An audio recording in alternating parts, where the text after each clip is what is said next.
Charter ఫ్లైట్లు ఎక్కి నువ్వు చేసేటువంటి జల్సాలేంటి, విందులేంటి, వినోదాలేంటి ఈ జనానికి తెలియవా? పాముకు కోరల్ల విషయం ఉంటే ఈయనకు నరనరాన విషయం. ఆ విషయమంతా తెలంగాణ సమాజం మీద చిమ్మినాడు.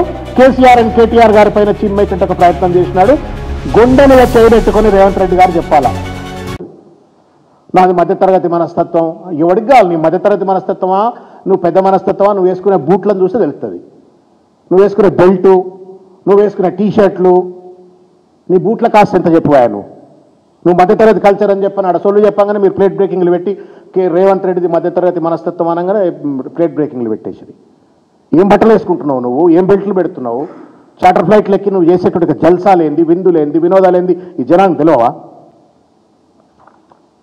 గుండె మీద చేయబెట్టుకొని రేవంత్ రెడ్డి గారు చెప్పాలా, ఎవడు బాధ్యుడు?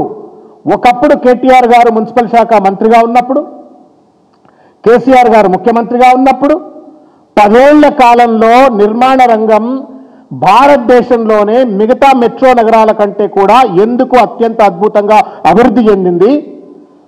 రేవంత్ రెడ్డి వచ్చిన తర్వాత ఎందుకు ఈరోజు నిర్మాణ రంగం అంతా కూడా కుదేలైంది అని చెప్పని ఒక నిష్కర్షగా ఏ రకమైనటువంటి ఒక భేషజాలు లేకుండా ఈ ప్రశ్న గనక మనకు మనం వేసుకున్న సమాధానం కనబడుతుంది. వీటికి కారకుడు కేవలం రేవంత్ రెడ్డి.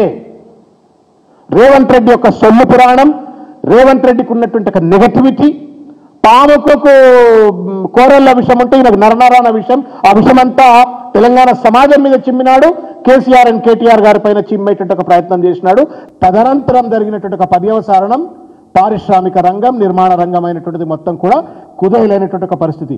బ్రాండ్ హైదరాబాద్ అటు ఐటీ రంగంలో, ఫార్మా రంగంలో, రియల్ ఎస్టేట్ రంగంలో న్యూయార్క్, డల్లాస్కు ధీటుగా హైదరాబాద్ రంగాన్ని తీర్చిదిద్ది ఒక గ్లోబల్ డెస్టినేషన్ ఫర్ ఇన్వెస్ట్మెంట్స్ అని చెప్పని కేటీఆర్ గారి నేతృత్వంలో హైదరాబాద్ అభివృద్ధి చెందితే ఎందుకు ఇవాళ డిఫ్లేషన్ దిశగా ఇవాళ తెలంగాణ ఆర్థిక వ్యవస్థ దిగజారుతున్నదో రేవంత్ రెడ్డి సమాధానం చెప్పవలసిన అవసరం ఉంది.